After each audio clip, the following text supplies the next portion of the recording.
હાલો friends, આજે આપણે રવાના વડા બનાવશું। એના માટે એક મેં નોનસ્ટિક કઢાઈ મૂકી દીધી છે।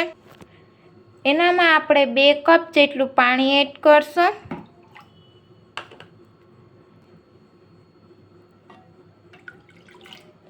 હવે આપણે આ પાણીને હું ઉકળવા દઈશ। પાણી આપણું ઉકળી ગયું છે એટલે આપણે 1 ટીસ્પૂન જેટલી આદુ અને મરચાંની પેસ્ટ,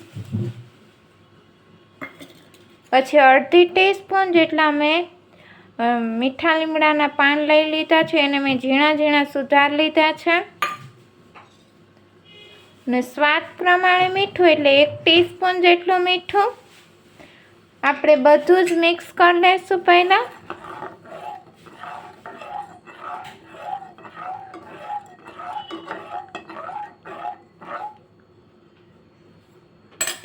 હવે મેં 1 કપ જેટલો રવો લઈ લીધો છે, આપણે એડ કરશું ને આપણે મિક્સ કરી લઈશું બધું જ। ને રવામાં જરાય પણ લમ્સ ન રહેવા જોઈએ, આપણે એવી રીતે મિક્સ કરવાનું છે। આપણે 2 ચમચી જેટલું પાણી હજી આપણે એડ કરશું, એનાથી આપણું બધું જ મિક્સ બરાબર થઈ જશે। હવે આપણે બરાબર મિક્સ કરી લઈશું, જરાય પણ લમ્સ ન રહેવા જોઈએ।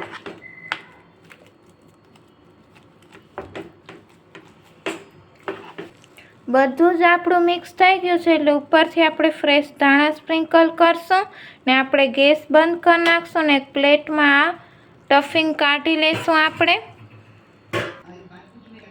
મેં સ્ટફિંગને આપણે એક પ્લેટમાં કાઢી લીધું છે। હવે આપણે અડધી ટીસ્પૂન જેટલું તેલ એડ કરશું ને જ્યાં જરાક હલકું ગરમ હોય ત્યાં જ આપણે એને ડો જેવું કરી લેવાનું છે।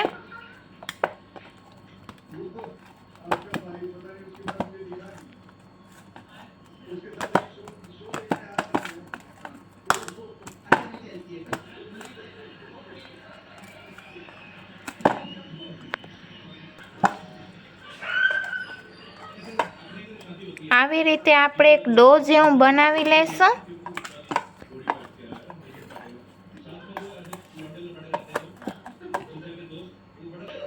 આપણું ડો જેવું બંધાઈ ગયું છે। હવે એને 2 કે 5 મિનિટ માટે ઠંડુ થવા દઈશ, પછી આપણે વડાનો શેપ આપશું। ત્યાં સુધી આપણે એક ગ્રીન ચટણી સ્પેશિયલ બનાવી લઈશું। ગ્રીન ચટણી બનાવવા માટે એક મેં મિક્સર જાર લઈ લીધો છે, એની અંદર મેં 1 કપ જેટલું ફ્રેશ ધાણા લઈ લીધા છે, દાળ ખીસી મેં લઈ લીધા છે। હવે મેં 4 કળી જેટલું લસણને લઈ લીધું છે અને મેં ઝીણું ઝીણું સુધારી લીધું છે। 1 ઇંચ જેટલો આદુનો ટુકડો, એને પણ મેં ઝીણું ઝીણું સુધારી લીધું છે। 2 નંગ જેટલા લીલા મરચાં,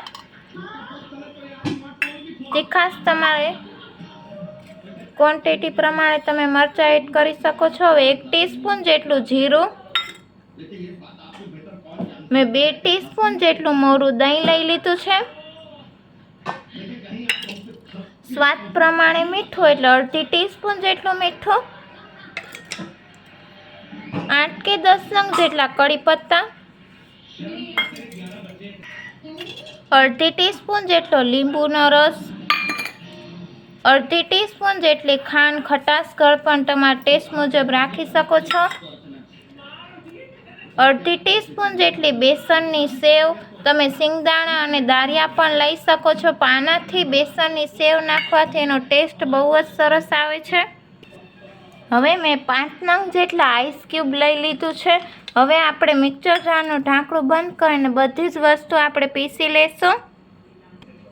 આપણી ગ્રીન ચટણી તૈયાર થઈ ગઈ છે એટલે મેં સર્વિંગ બાઉલમાં કાઢી લીધું છે। એક વખત આ સ્પેશિયલ ગ્રીન ચટણી બનાવજો તો ઘરમાં બધાને ભાવશે। એવી રીતે આજે આપણે ગ્રીન ચટણી બનાવી છે અલગ રીતે।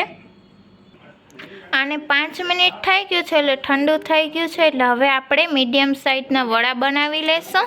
પહેલે સૌપ્રથમ આપણે તેલવાળો હાથ કરી લઈશું। તેલવાળો હાથ થઈ ગયો છે એટલે મીડિયમ સાઇઝના આપણે વડા બનાવવાના છે। તમારે જે સાઇઝના વડા બનાવો એ સાઇઝના તમે બનાવી શકો છો।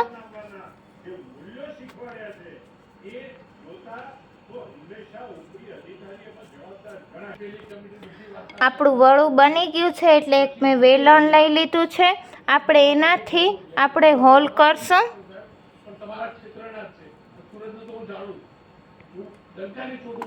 આપણું હોલ થઈ ગયું છે.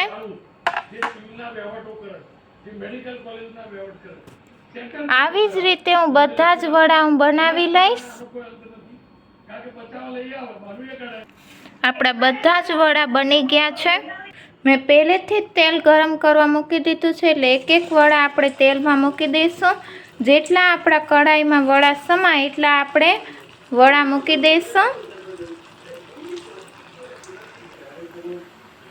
મીડિયમ તાપ ઉપર આપણે એક બાજુ ગોલ્ડન બ્રાઉન સુધી કરી લઈશું. બસ સાવ મીડિયમ તાપ ઉપર કરવાનું છે, ફૂલ તાપ ઉપર નથી કરવાનું. નહીં તો ઉપરથી ક્રિસ્પી થઈ જશે, નહીં તો અંદરથી કાચા રહી જશે. એટલે મીડિયમ તાપ ઉપર કરવાનું છે. આપણા એક બાજુ ગોલ્ડન બ્રાઉન થઈ ગયા છે એટલે ઉથલાવી લઈશું આપણે.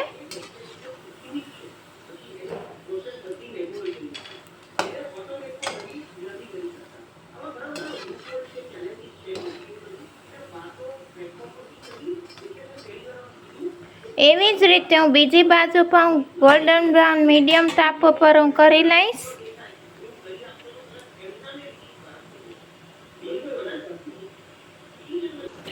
આપણા બીજી બાજુ પણ ગોલ્ડન બ્રાઉન થઈ ગયા છે એટલે આપણે એક પ્લેટમાં કાઢી લઈશું.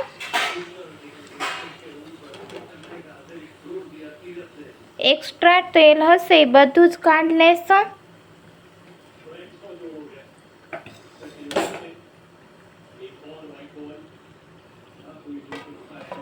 આવી જ રીતે હું બધા રવાના વડા હું બનાવી લઈશ. રવાના વડા એક મેં પ્લેટમાં સર્વિંગ પ્લેટમાં કાઢી લીધું છે. એની સાથે આપણે ગ્રીન ચટણી પણ સ્પેશિયલ ગ્રીન ચટણી પણ મેં સર્વિંગ પ્લેટમાં કાઢી છે. એક વડો આપણે તોડીને જોશું કે કેવો બન્યો છે.